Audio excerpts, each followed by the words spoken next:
All right, guys, welcome back.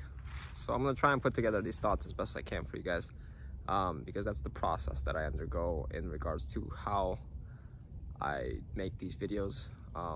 It's basically a collection of ideas that I've kind of been reflecting on, over the past days, to then create a common consensus towards the specific idea, right? And the connections I make, they start connecting with other things, and it all sort of fits a puzzle that I like to create with these videos. Okay, now I guess the main topic today would be these weavers of fate, these Anunnaki beings that we also know as the Greek gods, the Roman gods, the astrological gods, the Hindu gods, all these gods. And we've discussed this a little bit before, but let's go a little bit deeper and branch off into other aspects that hopefully I'll be able to circle it all back together for everyone, and so you guys can understand what the point I'm trying to make. Okay, so these beings, right, they are essentially the weavers of fate. Our lives are scripted, and we've discussed this in previous videos on why I think so. But these desires that are present within us, these passions and these fears that we think are our own, okay, and this is shown in the movie Defending Your Life. So the guy has all these fears, and then he's judged on them like he wasn't able to conquer them, like they were his own fears, when really it was more a culmination of what he was given, right? The energies that were bestowed upon him, which were then transferred and transformed into life events, big life events or small life events. For example, one of them was him getting bullied, not being able to stand up for himself. Where do you think he learned that?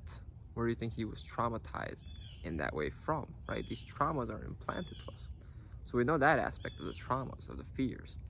But then these desires and passions, right? A lot of the New Age promotes that the opposite of fear is love. Yes, but it's not the true love. It's the love that we feel here. It's the passion, the eros, the desire. I want you, or I want that. I want to achieve. I want to do. I want, right? This false sense of I that we feel here, that we experience here. And this desire, it's funny because you can experience both at the same time, right? We have a desire, and then we have a fear blocking it. We want to move up, but we are also moving down at the same time. We're acting in opposition, or we're feeling in opposition to how we want to act. So these polar opposites are keeping people at a standstill because of their limitation and their desire to move forward, their attraction towards something, but it's also a repulsion. And the whole law of attraction basically is all about how can you attract that towards you. And some of it, if you go deeper, will be how to actually remove the limitation, remove your repulsion of it, right? You desire it, but you're actually repulsing it. You're actually repelling it from your life. Now, these are both traps, in my opinion, right? Like I'm mentioning with these weavers of fate, they are using these desires to play us. Sometimes it's like a movie. Sometimes it's like a video game. In the movie, the actors are reenacting emotions, right? That's what keeps people watching. That's what keeps these beings watching, right? They're called the Watchers for a reason. They're scripting and creating these life events, these dramas, right? We're playing out God's dramas, if you've ever heard that saying in the community, for their own sake of energy extraction. It's the same thing when we watch movies. We're extracting energy. We're tending to our boredom or to our desire for entertainment. And that's what the same thing they're doing. They're using our emotions in these situations, right? So they're weaving these situations based on our desires.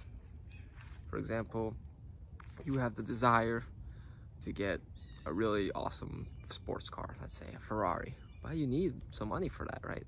So they plant that desire within you. You then go out and you try and get some high-end job. In that high-end job, you only have certain possibilities based on who you are as a person, right? The desires you were implanted with, the strengths you were implanted with, and the weaknesses you were implanted with upon birth. So your options are limited to begin with, because you've done nothing outside of the script. You've, in a sense, haven't used or tapped into a higher consciousness or mind to understand anything. So you're operating basically on the base consciousness level. You go out, you seek a job that is, most money for your time, potentially, without regard to if you like it or not, because your main goal is that desire for that nice car, right? You want to, experience that. So those options are limited, they're weaved. You only have a set of potential, right? That's why your free will is limited, in which all of those situations are implanted with dramatic situations and dramatic outcomes that can either lead you to that car or it can pull you away from it. So will it be a drama, or will it have a happy ending in that drama? Or will it be a romance? Or will it be a romantic comedy? Will you meet the love of your life while chasing, that Ferrari? And at the end of the day, plot twist, the love of your life steals your Ferrari and gets away with it and divorces you for all you got or something, right? These are the dramas that these beings weave, and they watch it and they love it, and they extract your energy and they extract your emotions, and then they use them against you in things like the love bomb, right? Because what is this demiurge, and what are these archetypes of the demiurge, which are these weavers of fate? They're all, in a sense, disconnected from source. And to be disconnected from source, you have to try to get that disconnection from outside of yourself. You try to seek it in other situations and other people. And sometimes, usually, and I'm guilty of this as well, we're guilty of this as well, we can love bomb people. We can try to manipulate them, whether consciously or subconsciously, through our charisma, through our personalities. And that's what they do, through their light, through their, their gifts, or spiritual enlightenment, or hey, come fly this ship for us, or hey, we'll give you such and such, we'll make you a popular talent amongst all of your peers, amongst all your population even. They love bomb you, they get you in, they pull you in, they play on your desires, on your ego, right? They use these forms of parasitic systems like the financial systems to say, oh, well, see, you're better than that person, you have more money, you have more of a social status, you were born in a better bloodline. And this narcissistic demiurge seeks that worship. Oh, well, yeah, I'll give you all this stuff, I'll give you all this happiness if you just praise me, if you appreciate me, if you worship me, if you give me your energy, your attention, right? And we're guilty, especially me, we're guilty of these things. We can feel happiness towards ideas of appreciation. That feels good to us, like, wow, thank you so much, you like me for what I do, yeah, that's awesome, yeah, really appreciate that. And then criticism can feel so personal. Oh, how dare you, attack my work or what I'm saying just because you have a different opinion.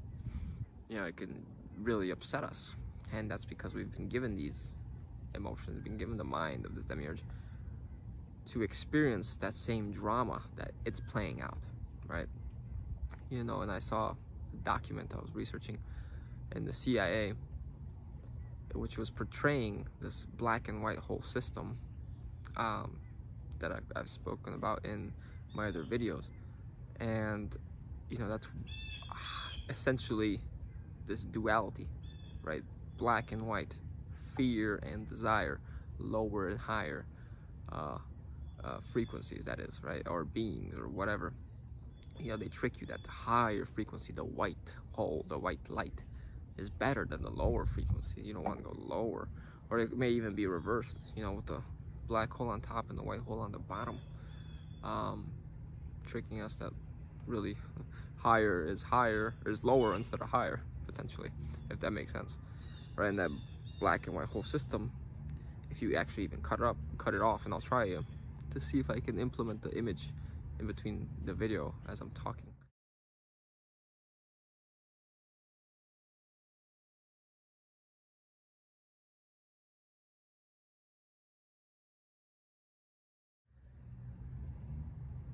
if you draw two straight lines, it looks like the hourglass. And where are we? We are in the passage of time, in the moment, in the singularity, in the flatness of this. And I'll have to conduct more research on this, but essentially the earth plane is like the screen. Everything is being reflected on from both sides, the black and white hole. Energy is going one way, but then be reflected back the other way. And we're in the singularity point, where everything is in the moment, at a standstill. We're only experiencing things in the moment, right? That's why they say Earth is flat. Yes, the realm is flat itself, the way it is conjured. And then we have this torus around it, potentially. That's what's happening. See how they take these full truths and they split them down the middle, only giving you a little bit of truth, and then you're left, well, this stuff doesn't make sense, this doesn't make sense, this, you know, this can't be the truth, when really it's only part of the truth, right? There's missing connections that need to be made. And, you know, like I said, these beings use this plane in which we exist on. We've been sort of pushed down into this rabbit hole to live out these dramas, to extract these memories, extract these energies. And sometimes, like actually Logan from Decode Your Reality was saying, it turns into a video game in which, or usually it turns into a video game in which this demiurge, through its archetypes, through this idea of it being God, right? We're so tricked into the fact that it's God, that we're one of everything in the universe, because it is God in this universe. It is one with this everything in this universe. It is the all-seeing eye. It can watch everything. It is the supreme watcher, the supreme architect. Everything is mathematical here. It's numerologically and mathematically and geometrically designed, right? The G in the Mason stands for Grand Architect for geometry, for G-spot. These are all elements for, you know, God, basically, what they worship, the God of this universe. And it can come in and it can play these characters whatever it wants, right? Because imagine it's just watching, it will get bored. It needs to fulfill its boredom, right? It needs to play as well. And it has various characters that basically have access to the cheats. Sometimes it wants to cheat, sometimes it wants to play the game how it is. Like we've seen maybe in Squid Games, if you've seen that. And if you haven't, I'm gonna ruin it for you, but the creator of the Squid Game is a player within it, but he's always protected. He can't die. The people working for him are always protecting him, are always giving him the upper hand, right? And watching an interesting interview that Ngombe and Rowan had on their channel called Pod, the guy they were interviewing, really smart guy, into decoding and gematria and proving sports are all rigged and controlled. But how are they rigged? They don't really sit down and have a discussion like, okay, in the 31st minute, number 13 is going to score his 31st goal in the upper right crossbar, whatever, you know. That's not how they do things. In a sense, I believe these upper echelon elites become MK Ultra, right? Were they at some point conscious? Possibly. Were they simply created as organic portals? Also possible. But after their MK Ultra, they definitely are possessed, and they definitely are cloned. So then that these beings then can possess them at will, and then they then have access to their bodies of will. And there's some research done in which people that were possessed actually had multiple heartbeats through their system, right? The element of another consciousness coming in. And that's where we have this idea of walk-in souls, right? Oh, I'm a walk-in soul. The other soul just left the building, I guess. Now it's my body, haha. And they come in, and sometimes it's just a consciousness where they're just projecting and seeing through their eyes. That's still kind of like watching, but sometimes literally the soul is taken out and they come in. Same thing happens, you know, after these, you know, medical malpractices of 2020. The soul is kind of ejected, thrown out of the body, and the beings behind this black goo, the entity behind that black goo, is then able to come in. And I've noticed, if you guys may have noticed, that there are a lot of mentally detached and delusional people recently. Kind of like they can't process exactly what's happened. Like their intellectual capability and emotional capability has gone out the window, like way down. And all they know how to do is project and blame, you know, and attack others. They have no idea of responsibility, right, or taking accountability for their actions. And they just sound like extremely delusional. And then we have, you know, these beings known as succubus and incubus. And for the longest time, I've wondered, like, what the heck is up with that? What are they doing? They're just taking our energy? Well, yeah, it's for a reason, potentially. So the succubus takes, right? It's usually the female takes from the male. It can happen in dreams, it can happen in the astral, it can happen in the physical. Then they use that energy, that sperm, and it's given to the incubus, the male. And the male implants. And they use that energy to create these hybrid bodies, or to create regular fetuses, in which they then impregnate a woman that is grown, and instead of whatever, some higher soul coming in, or a normal, let's say, divine spark that was trapped in these 6 or 7 realms of the Wheel of Souls, the samsara, they send their own guy in. They kind of push the guy aside, send their own guy in, you see, and then they can possess that body. Because what is pregnancy? It's just soul possession.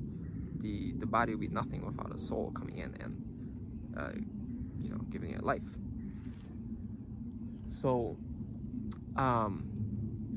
that's how they come in to play this game, potentially. And they've been using multiple games, multiple matrices, multiple systems of control. We've seen from the video I did with Jen, literally 1 layer above us, or 2 layers or whatever, there is another game that they're playing that is very much similar to this one. They have money.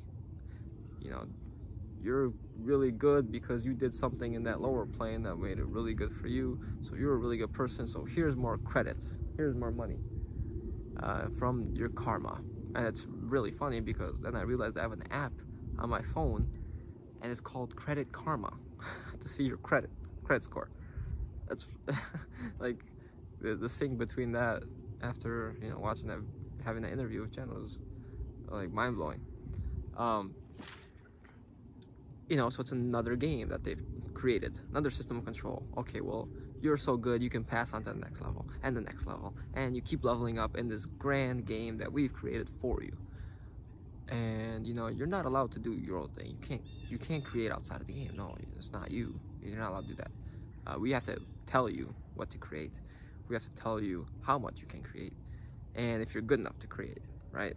Like, imagine you being a multi-dimensional infinite being, and now all of a sudden you're in this game controlled by other beings that you're giving to your consent to for some reason, and you're accepting all these limitations and saying, yeah, you tell me what to do, and you give me money and credits and whatever so that I can experience basically positivity to bird degrees.